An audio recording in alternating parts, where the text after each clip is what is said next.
Welcome to another episode of the Swamp247 Podcast. I am your host, Graham Hall, joined by my co-host, Zach Goodall. And in the latest episode of the podcast, we are going to recap Florida's narrow loss to rival Georgia, as well as preview and predict Saturday's contest in Lexington against the Kentucky Wildcats, a Wildcats team coming off of a much-needed victory where they improved to 3-5, proved to be the last game for Auburn head coach Hugh Freeze there in the Plains. He no longer is with the program. Auburn is now one of several SEC teams, including the Gators, looking for their next head coach. But before we get into all that, right? We have to recap. Yeah, I think it's 4 right now, several at least. It's certainly a good mix of teams. You know, it's really interesting because last year there were no changes in the SEC, and now you've already seen 4. Will we see another? I don't know.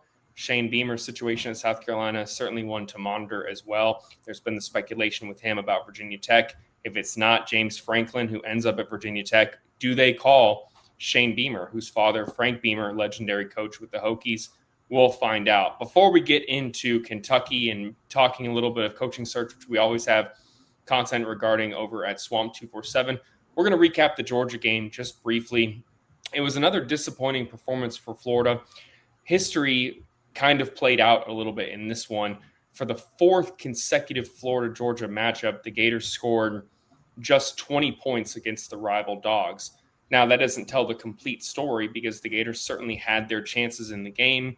They were in it in the 4th quarter, which I think we've been able to say multiple times this season, from the Texas A&M contest to LSU to Miami this year. But the Gators have come up short. I wrote about this after the game. It felt a good bit like deja vu, where Florida could not convert on 4th down when they needed a conversion there in the opponent's territory, similar fashion to the Miami game. And then the defense could not get a stop when they needed it most. Chauncey Bowen's 36-yard touchdown ended up being the decisive score in this contest. A former Florida commit in Chauncey Bowen's.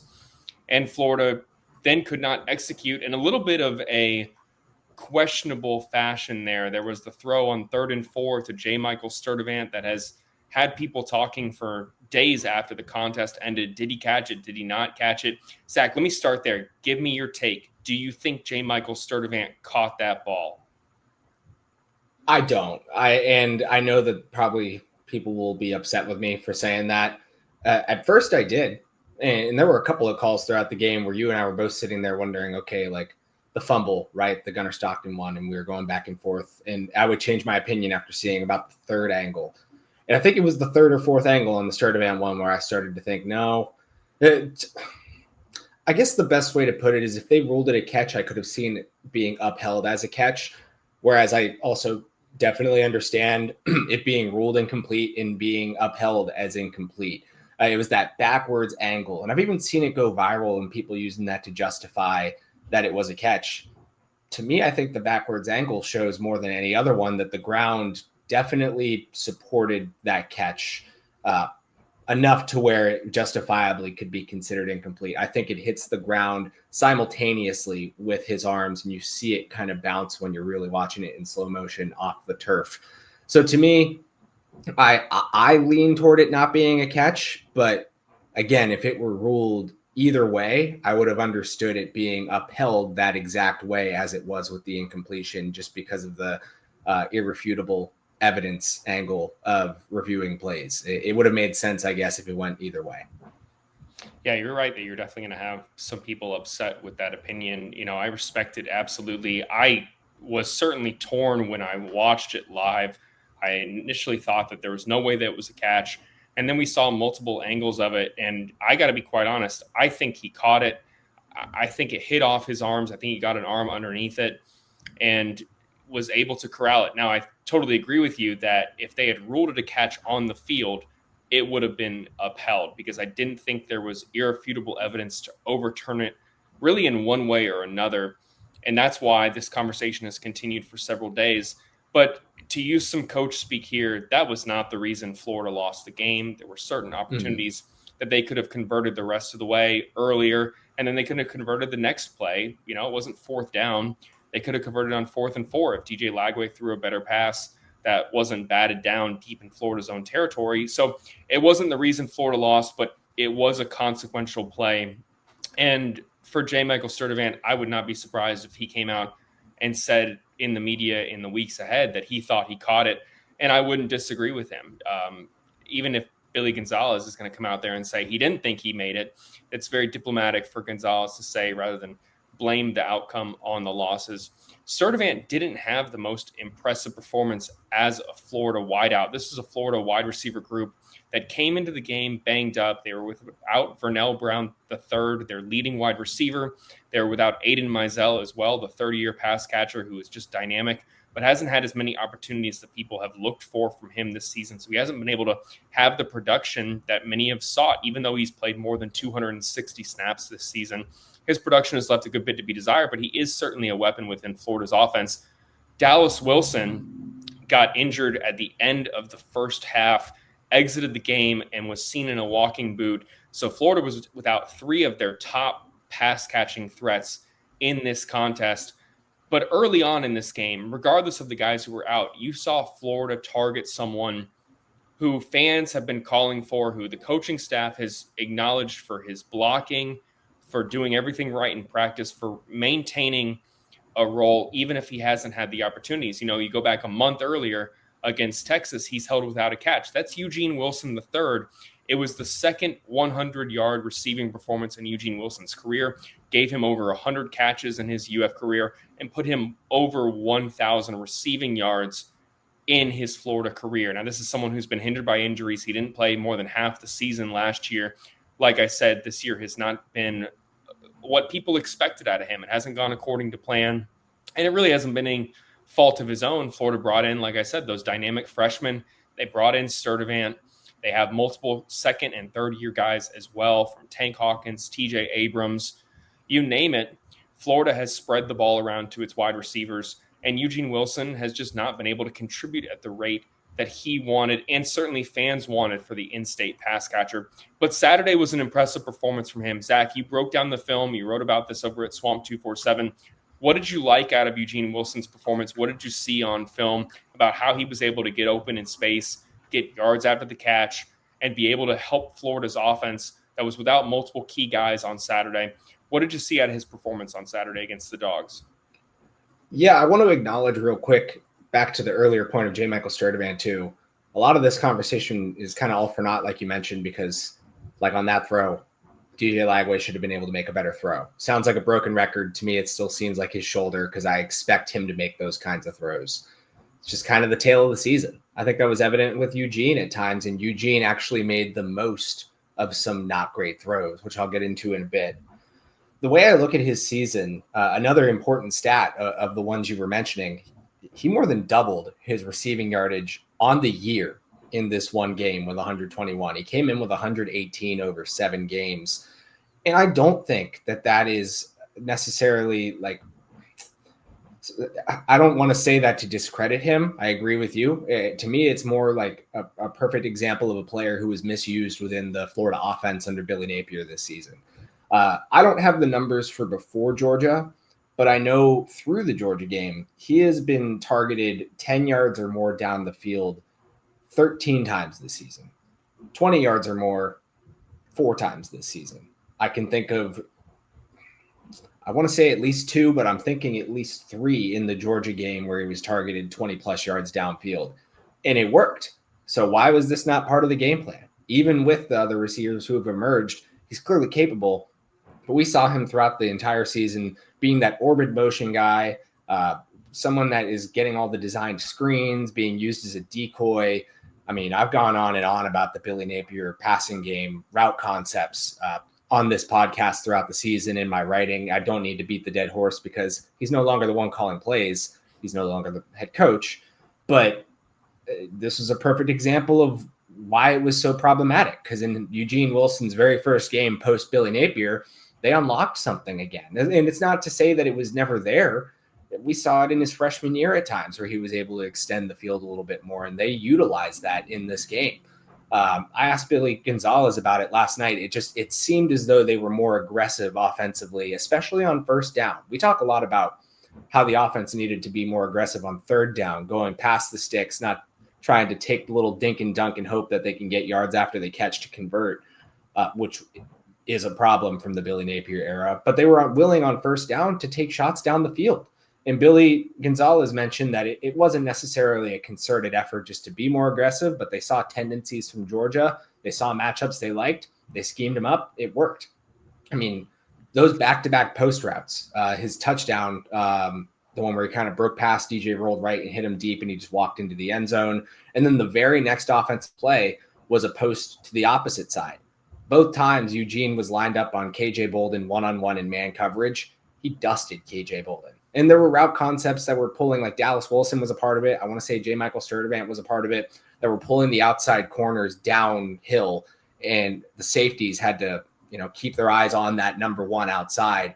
And Wilson just scooted by. He dusts KJ Bolden again, and then because of the concepts, there was like intention to get Eugene Wilson open on these plays, and the safeties, they couldn't follow him. And as a result, 2 huge plays. I want to say that those combined for 68 yards over back-to-back plays to Eugene Wilson there in the first quarter. There was that crossing route later in the game where he goes for 20 yards. And that's the one where I think about DJ's inaccuracy. Very clean pocket. DJ even looked like he had pretty clean mechanics, because I know that's something that people talk about. His throwing base was fine. His motion was fine. The pass was just thrown behind Eugene. It was out of stride. And he makes that contested grab and goes down for about 2 yards after the catch. It's a 20-yard gain. That could have been a 30-yard play if that were placed better. Because once again, Eugene, with the route concept outside, and he effectively won a 2-on-1 or a 1-on-2 where he, again, crosser into the middle. I don't think it was Bolden covering him this time, but there was a man slot corner and the safety both followed Eugene. At this point, they were adjusting. They knew that he was really a primary threat in the offense in the game. And they both followed him. But the acceleration, the shiftiness, the speed that we know Eugene Wilson has was on full display even there. He gets 2 steps of separation. Again, that throw is made a little bit better. Eugene probably goes for an even bigger play than the 20-yard pickup he had there. I think he was on his 11 targets that I watched. I think he was used as a motion player pre-snap 1 time. It just goes to show that I know that they were talking about not making dramatic changes to the offense and that you can't really overhaul the scheme in 1 week, but there was certainly an effort to change things up in the passing game. And Eugene Wilson was the ultimate benefactor as a result of that. It was a welcome performance for a player who, as voted by the media, was a third, or maybe it was coaches, but also I think media, was a third team all SEC projection this offseason. He certainly hasn't lived up to that, but this is a perfect example of why people thought so highly of him. Yeah, it was a bit of a microcosm of what I think you could have reasonably expected out of Florida's offense going from Billy Napier to Billy Gonzalez. It wasn't going to be wholesale changes, but there could be some play decisions and some play calling and schematic things that look a little bit different, where Florida looked to take advantage of the talent that it has at the skill positions, even in a room that was pretty banged up. And Eugene Wilson was the benefactor in that contest on Saturday. Now, unfortunately, and this has kind of been a storyline all season long, any hope that Trey Wilson is going to be able to immediately build on last week's performance was effectively erased Wednesday night with the release of Florida's availability report. Now, he suffered some lower body injury in that contest, fought through it against Georgia, but one of those things where you wake up the next day, adrenaline wears off, you feel the swelling, you get treatment, and realize that you were a little bit more injured than you initially believed. So the Gators will now not only just be without Dallas Wilson, who is out for the remainder of the season, they'll be without Eugene Wilson III in this contest. There could be some fortunate news for Florida if they can get Vernell Brown III back, maybe get Duke Clark back as well, 2 guys listed as questionable who are talents for Florida. And this is a team that certainly could use all the help it can get around DJ Lagway. How significant do you think Eugene Wilson's absence is going to be in this game, just given what Florida is missing from a playmaking aspect? And who are some of the names out there that fans should know, in your opinion, that are poised to step up with him out on Saturday against the Wildcats? Yeah, I think you combine him being out and Dallas Wilson being out. And granted, we are really banking on 1 game of Eugene Wilson kind of shining through, but I would think they would try to allow him to pick up where he left off if he were healthy. So you put those 2 together as out in this passing game does take a big step back. If the Vernell Brown ends up not playing, yeah, even if Eugene hasn't played like it all season, you are without, in my opinion, your top 3 most talented receivers in this game. And that's just difficult. And not to mention Aiden Mizell is questionable too. Now, I really don't have an update on Mizell. It does sound as though they're encouraged by the progress Vernell Brown has made this week. He was in shoulder pads on Wednesday's practice. He's been out there, as Gonzalez put it, rocking and rolling. We'll see. They still want to make sure that he can handle contact in a game setting, but at least he does appear to be trending in the right direction after getting hurt against Mississippi State in week 8. But as a result of this, there's going to be new players stepping up, and I think that it's discouraging. I know that the team's been high on TJ Abrams. There have been some flashes. He also dropped a critical pass on a slant route where he got open and the ball was placed pretty well, and he just couldn't corral the ball. Those plays concern me. It's not the first time that we've seen TJ Abrams struggle with drops, even though, granted, a lot of them were in this past spring game. And he just hasn't really had a ton of opportunities otherwise. Tank Hawkins is someone that could be out on the field a little bit more. There was that deep miss to him by DJ in the Georgia game. Otherwise, he's really been a non-factor, which has kind of surprised me. He's supposed to be one of, if not the fastest player on the team, played a decent bit as a freshman, caught 10 passes, believe he scored. And he's just kind of been non-existent to this point. I would think that both of those players will see increased opportunities. At the same time, we also might see some freshmen have to step up. And I'd be remiss not to say that Taylor Spirito, the famous walk-on here that everyone loves, also ruled out of this game. They have gone to him in years past when there have been injuries stacking at receiver to come in and play slot. You would think with Vernell limited, maybe even not playing, and Eugene out, Spirito would be someone who could step in and play some of this game. That won't be the case as he's also out. So I look to someone like Nashawn Montgomery, someone who got some playing time in the Georgia game, someone who Billy Gonzalez mentioned on Wednesday. They're really encouraged by his progress over the last couple of weeks. It's taken some time for him to develop. He was a limited usage wide receiver in high school. I think he had fewer than 50 or 60 receptions over 2 seasons of ball between his time in Rhode Island and then down in Miami, if I'm getting his locations correctly. But they're really encouraged by what he's been able to do the last couple of weeks. He was someone that also flashed in the spring game. He's someone I could certainly see taking a step forward with some playing time. Moise Tonkara as well. We haven't seen a ton of him in terms of production this year, but they were at least confident, even as a summertime enrollee, to get him involved in some games early in the season. We could see him step back into the fold a little bit here, but they're ultimately really going to be leaning on their depth. And now they don't have their wide receiver coach really overseeing the position. Obviously, they're confident in the players that are the coaches that have stepped up for Billy Gonzalez, but his spot is really going to be tested here this week. And obviously it'll be fascinating to see how that impacts DJ Lagway's ability with the ups and downs he's been going through. Yeah, to use a little coach speak here, it's next man up for Florida at wideout. I think Nashawn Montgomery, Moise Tonkara, this is going to be a good opportunity for them to get some valuable playing time, just being the 2 guys who are freshman wide receivers who have been below Dallas Wilson and Vernell Brown III in usage. Tank Hawkins has been a little bit of an enigma at times, where I thought that he would have a larger role this season, just given his combination of, speed, very similar build in a sense to Eugene Wilson III. His route running has continued to improve, but Florida's depth at the position has just left him to be kind of the odd man out in a sense. And then TJ Abrams, it's been kind of a disappointing year for him. Go back to last season, he didn't get many opportunities. He decided to come back to Florida, bought in, even though they brought in Sturdivant, brought in some talented freshman wide receivers, had Aiden Mizell coming back as well, Khalil Jackson, who you haven't seen much of at all this season, Taylor Spirito still on the roster, a guy that, Florida's coaching staff is high on. He just does everything right. A guy who played nearly 30 snaps a year ago against Texas A&M, so you know how much Florida likes to use him. TJ Abrams has had limited opportunities as a result, and he hasn't really capitalized when he's been out there. And there's some reason for that. That's not his fault, but the drops have been a problem. And if you're not going to be reliable, even when the ball is put on the money, you're going to see your playing time negatively impacted. And he understands that. But due to the injuries, he is going to get opportunities on Saturday. And it's a guy that is looking to make the most of them and he certainly is going to have the ball go in his direction against the Wildcats. So it is going to be interesting to see what Florida does at the skill positions. If they can get a little bit healthier here with Vernell and Ada Mizell and Duke Clark as well, some of these concerns will be offset. But I would expect, regardless, to see more 2 tight end sets than you have seen that we've seen in recent games. Hayden Hanson's always going to be out there. We didn't see a ton of Tony Livingston or Amir Jackson against the Georgia Bulldogs. Could that change if Florida is down some valuable wide receivers? It remains to be seen. I think it's going to be really intriguing.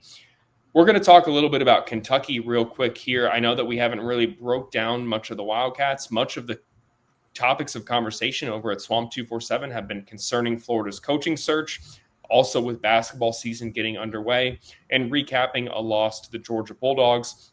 This is a battle of 2, 3, and 5 teams. And to be quite frank, the interest has just not really been there for a lot of, fans and people, especially in the national media here.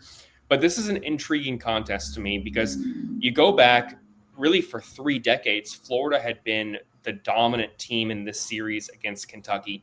And then you get to around 2016, 2017, some of those games were close, and it felt like only a matter of time before Kentucky snapped that streak. And they did. They've won 3 of the last 4 in this series. They have had some really intriguing battles here, from the 2019 matchup with Kyle Trask's emergence here after Felipe Franks suffers that, I think, broken ankle in the contest. You've seen these games come down to the wire on multiple occasions. But now these 2 teams are really not maybe talented, but as potent on both sides of the ball as you would expect, especially for a Kentucky program that has stuck by Mark Stoops. He's the longest tenured SEC coach, which seems kind of crazy to say. Maybe it speaks to the lack of it being a pressure cooker when it comes to football in Lexington. But Mark Stoops has stuck around due to the results, building that program up, being a good fundraiser, a defensive-minded coach. And the intriguing thing for me is that Kentucky is coming off of its best defensive performance of the year. A couple weeks ago, they allowed more than 50 points to Tennessee. They only allowed 3 points to an Auburn team that, like we talked about, certainly has its own problems. But anytime you hold an SEC team without a touchdown, that's impressive in my mind. But when you break down what they were able to do, from getting takeaways, getting to the quarterback, there are some things here in this aspects in this contest that put Florida in a little bit of peril in a sense here. They're coming off of a 7-sack performance that brings Kentucky to 18 sacks on the season. So they nearly doubled their total, going from 11 heading into the contest, now at 18 on the season. And they've got talent at the skill positions. Kendrick Law has been effective for them this year. They certainly have a lot of talent in the trenches. Zach, before we give our predictions here, I know we haven't talked too much about Kentucky this week. A lot has been going on. But how important, and this is such a cliche, but how important is the line of scrimmage going to be on Saturday in this contest, in this matchup, given what we just talked about with DJ Lagway? Him being flushed out of the pocket and throwing off his left foot and maybe being prone to not making the deep threat, deep receptions, deep throws that we have seen out of him thus far this season. How critical is it to protect him, establish the ground game with, honestly, more than likely your 4th running back in Katie Daniels being the complementary back to Jaden Baugh? How important is it in this game for Florida to win the battle at the line of scrimmage, to have a chance to walk out of Lexington with a victory? I think it's crucial. I mean, just anytime you're playing this Kentucky team, winning at the line is really important, especially, really on both sides. They've always got a sturdy offensive line. Like you mentioned, this was kind of the pass rushes coming out party this past week. It's not been as effective, but they're still strong. They're strong at the point of attack, good at stopping the run. I think it's critical. I mean, this defense doesn't really force a ton of takeaways. So in my opinion, it should be easy enough that you give DJ Lagway the time to operate and he doesn't panic. You at least should be able to carve out a solid passing game, even if it's not super dynamic, but taking what they, and I know this sounds like counterintuitive to what I've been clamoring for all season, but it is kind of the game where you should just take what you're given if you're given the opportunity to. And even though they're good against the run, I still view Jaden Baugh as one of the most dynamic backs in the league and can do a lot even against sturdy defensive lines simply because of what he's able to do after contact. I mean, I think you play their kind of ball. And I know that that's kind of similar to Billy Napier ball, which people probably are just not thrilled to hear me say. But I don't think you need to come out and take a ton of risks against this team. Instead, you should try and wear them down, try to control the clock. I mean, it's ultimately a battle of two offenses in which neither are very dynamic. So maybe go back to your roots a little bit. I mean, Florida has the talent advantage, in my opinion. And I know we've said that in several situations this season. It still has either been too close for comfort, if not Florida just outright losing the game. But I think that's really what it should come down to.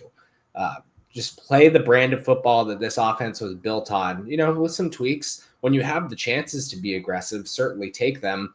My concern is how many of those will exist if you're without potentially two, at a minimum, maybe three or even four of your top receivers and some running back depth. There's a lot of potential for this to not go Florida's way, really, as a result of injuries. But if they stick to what they are good at, I think that there's definitely a path for them to win this game comfortably at the same time. It really, I know that sounds just like me going back and forth, but it's a harder one to read just with where both teams are at this point in the season.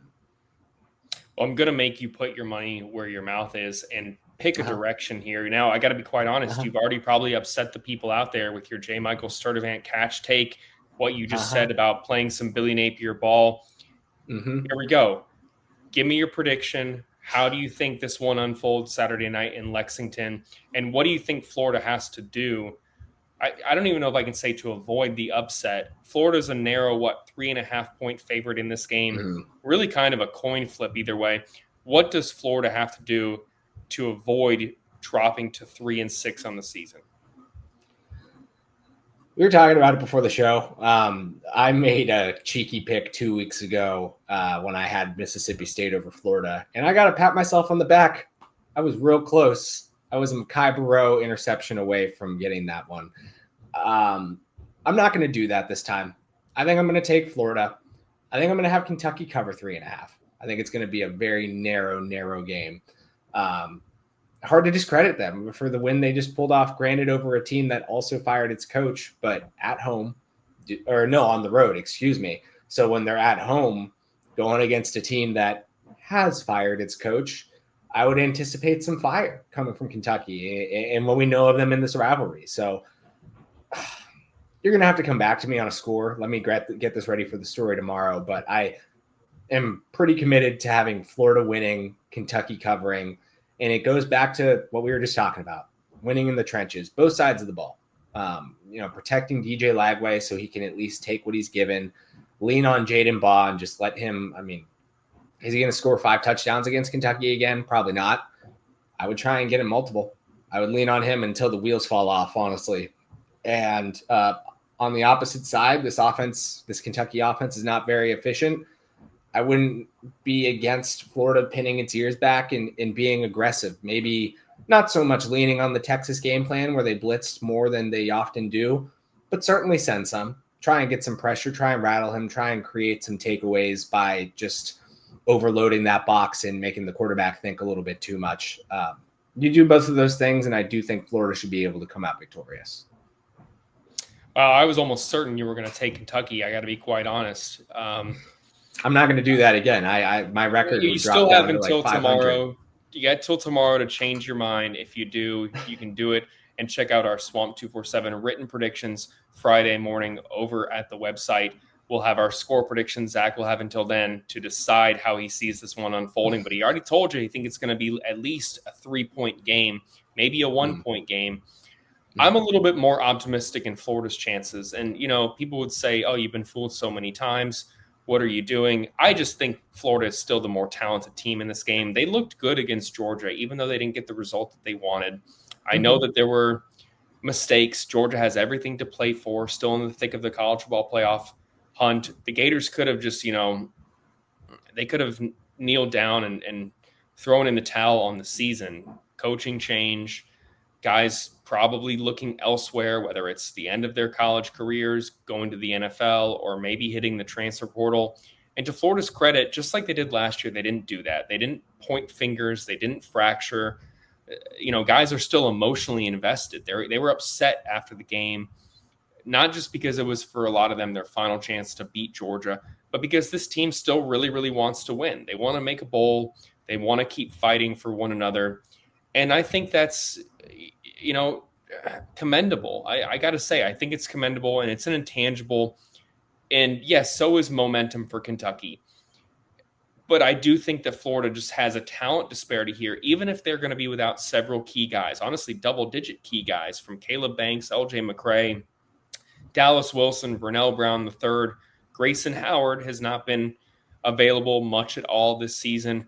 Still, I think that Florida has more talent. Now, do I think that they're going to have to establish the run, protect DJ Lagway, and limit mistakes? Absolutely. You can't afford Lagway to get banged up in this contest. You can't afford to put the football on the ground and give Kentucky favorable field positions. I just think that for this team, they're going to have to find a way to not shoot themselves in the foot, get stops in the fourth quarter, and convert on fourth down or third and long in this contest. I don't think, and don't kill me, Wildcats fans, I don't think Kentucky is nearly close to the toughest environment Florida has played in the season, considering they've gone to Kyle Field.